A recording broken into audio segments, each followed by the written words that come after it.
Many people appear financially stable for years, yet nothing in their financial position meaningfully changes.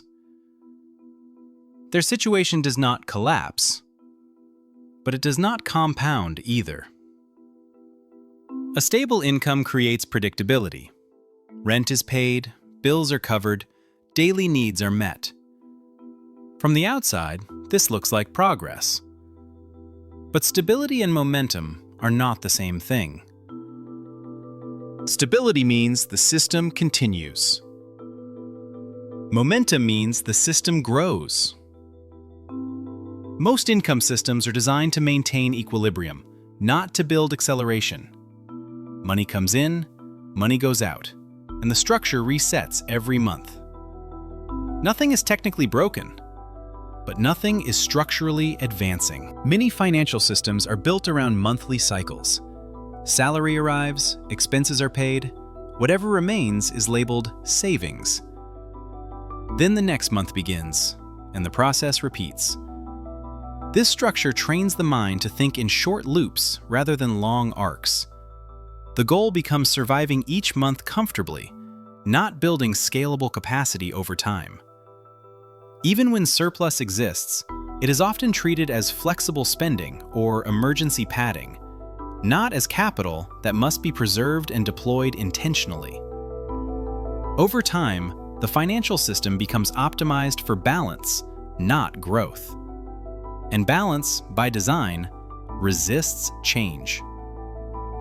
Stable income also creates strong liquidity preference. People prefer to keep money easily accessible because accessible money feels safe. Cash in an account feels protective. Long-term structures feel uncertain. This leads to a pattern where money is preserved emotionally, but not positioned structurally. Funds remain idle, fragmented, or gradually consumed, instead of being organized into systems that operate independently of next month's paycheck.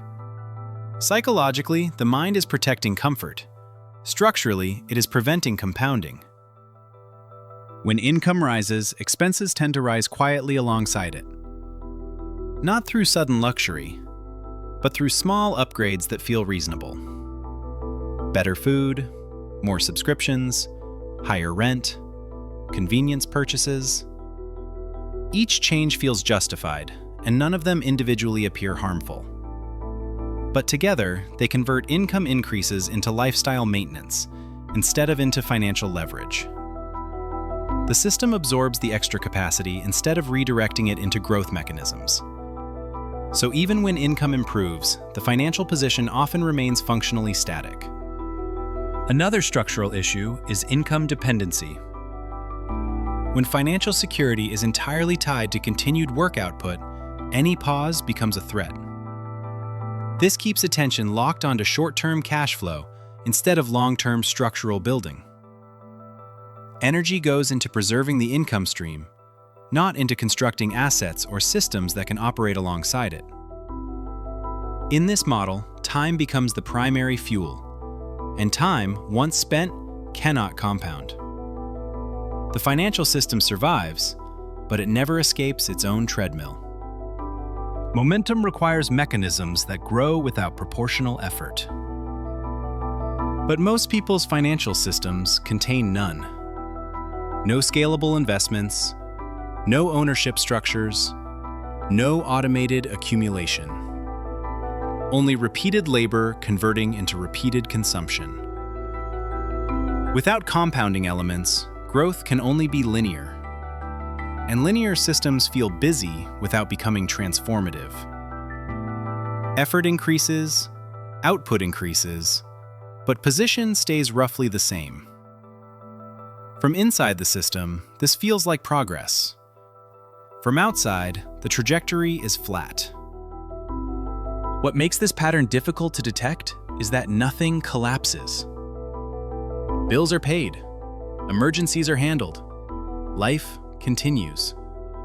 There is no dramatic crisis to signal that something is wrong.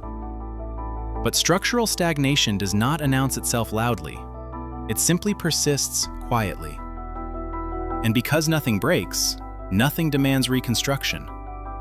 The loop remains intact, quiet, efficient, and limiting. Over time, the absence of visible progress becomes normal. Expectations gradually adjust, not because failure occurred, but because the environment never signals the need for structural change. The future begins to look like an extension of the present, rather than a different stage altogether. And when tomorrow resembles today, momentum becomes difficult to even imagine. Systems that only sustain themselves rarely generate pressure to transform.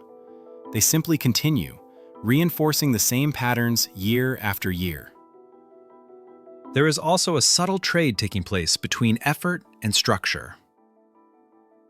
When income depends primarily on personal output, the system becomes very good at converting time into money, but very poor at converting money into long-term position.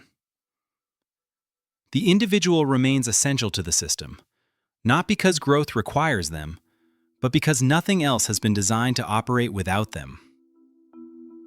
As a result, financial progress becomes tightly coupled to energy levels, availability, and uninterrupted routines. Any disruption slows everything at once, because no independent layers are carrying momentum forward. Over years, this creates a quiet ceiling. Not a limit imposed by income, but a limit imposed by structure. Earnings may fluctuate, but the underlying architecture remains unchanged, quietly defining what is possible and what is not. This is why long periods of stability can coexist with the feeling that time is passing without accumulation. Activity remains high, responsibility remains constant, and yet the distance between effort and lasting progress never truly widens. The system stays busy, but not expansive. Stable income solves immediate problems very effectively. It reduces stress, restores predictability, creates breathing room. But once those needs are met, the system rarely evolves further on its own. Because evolution requires intentional redesign, not just higher throughput. Without structural change, higher income only strengthens the existing loop. It does not transform it. Financial momentum does not emerge from stability alone. It emerges when financial systems stop resetting every month and start accumulating across years. Without that shift, many people remain permanently functional, comfortably solvent, and structurally unchanged. Not failing, but never truly advancing.